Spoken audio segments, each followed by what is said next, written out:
தஸ்மிமா பானு சட்டப்பேரவையில் இன்று யார் அந்த சார் என்பது தொடர்பாக காரசாரமான பரபரப்பான விவாதம் நடைபெற்றது. அந்த விவாதத்திற்கு முதலமைச்சரின் பதிலும் ஆர்பி உதயகுமார் அளித்த பேட்டியும் எதிர்ப்பையும் இப்போது நாம் பார்த்தோம்.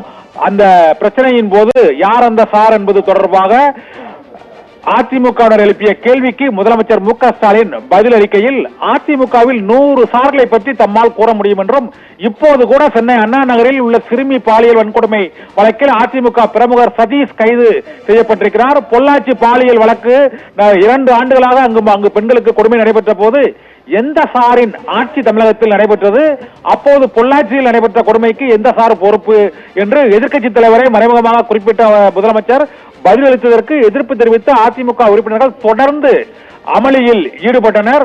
அப்போது முதலமைச்சர் தொடர்ச்சியாக பொள்ளாச்சியில் நடைபெற்ற கொடுமைக்கு பொறுப்பேற்க அதிமுகவினர் தயாரா, அந்த சார் யார் என்று பதிலுக்கு யார் அந்த சார் என்ற குற்றச்சாட்டுக்கு முதலமைச்சரும் 100 சார்களை அதிமுகவில் சுட்டிக்காட்ட முடியும் என்ற பதிலை அவர் அளித்தார். அதற்கு அதிமுகவினர் கடுமையான எதிர்ப்பு தெரிவித்து அவர்கள் வெளிநடப்பு செய்தனர். வெளிநடப்பு செய்த அதிமுகவினர் யார் அந்த சார் என்பது தொடர்பாக முதலமைச்சர் மு க ஸ்டாலின் தெரிவித்த கருத்துக்களை ஏற்றுக்கொள்ள இயலாது என்றும், அந்த சம்பவத்தில் அண்ணா பல்கலைக்கழக பாலியல் வன்கொடுமை வழக்கில் குற்றவாளி எந்த சாரோடு பேசினார் என்பது தொடர்பாக நேரடியாக பதிலளிக்க வேண்டும் என்று வலியுறுத்தினர். அதன் பின்னர் முழக்கங்களை எழுப்பியவாறு அவர்கள் வெளிநடப்பு செய்த அந்த காட்சியையும் முதலமைச்சர் பதிலளித்துக் கொண்டிருக்கக்கூடிய காட்சியை தான் இப்போது நாம் பார்த்துக் கொண்டிருக்கிறோம். இதனால் அண்ணா பல்கலைக்கழக மாணவி பாலியல் வன்கொடுமை விவகாரத்தில் சிறப்பு கவன ஈர்ப்பு தீர்மானத்தின் மீது திமுக இடையே கடுமையான வாக்குவாதம் ஏற்பட்டது. இப்போது சிஎம் யார் அந்த சார் என்று அதிமுகவினர் கேட்ட கேள்விக்கு பதிலளிக்கக்கூடிய காட்சியை இப்போது பார்க்கலாம்.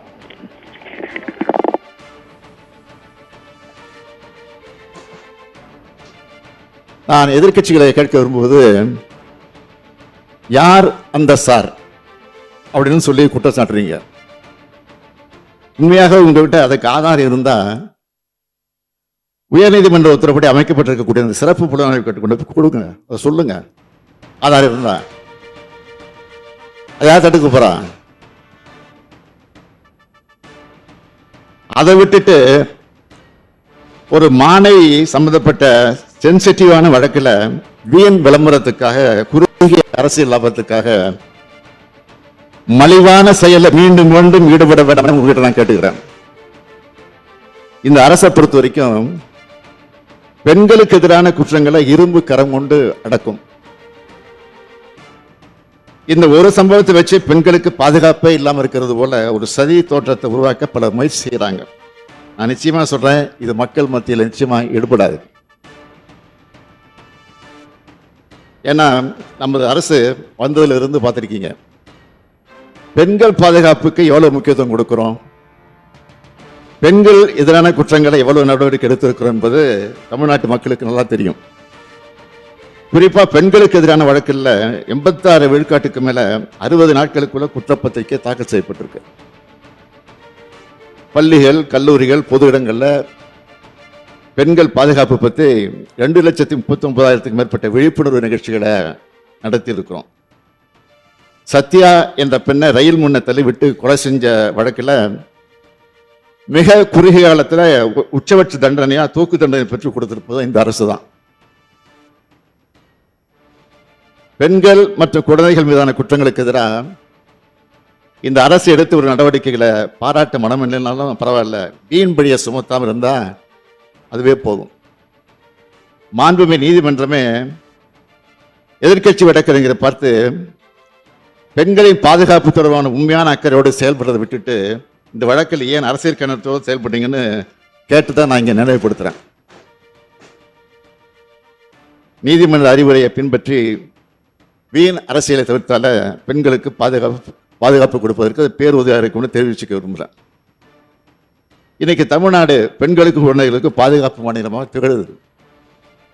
இந்த அரசு அமைந்ததிலிருந்து நாங்கள் எடுத்திருக்கக்கூடிய தொடர் நடவடிக்கைகள் தான் இதுக்கு காரணம். இது தொடர்பான ஒரு புள்ளி விவரத்தை நான் சொல்ல விரும்புகிறேன். இந்தியாவிலேயே பெண்களுக்கு பாதுகாப்பான முதல் 10 மாநகரங்களில் நம்ம கோவையும் சென்னையும் இருக்கு. பெண்கள் அதிகம் பேர் வேலைக்கு செல்லும் மாநிலம் தமிழ்நாடு தான் முன்னிலையில் இருக்கு.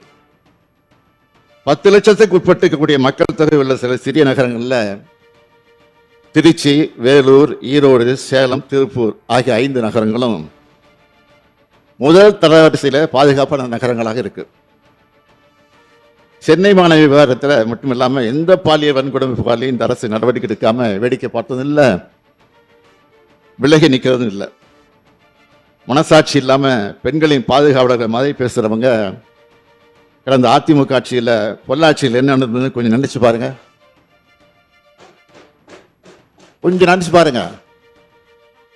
பொள்ளாச்சியில் நடந்தது ஒரு பெண் சம்பந்தப்பட்ட பாலியல் குற்றம் இல்ல, தொடர்ச்சியா பல பெண்களுக்கு பாலியல் வன்கொடுமை 2 வருஷமா நடந்திருக்கு.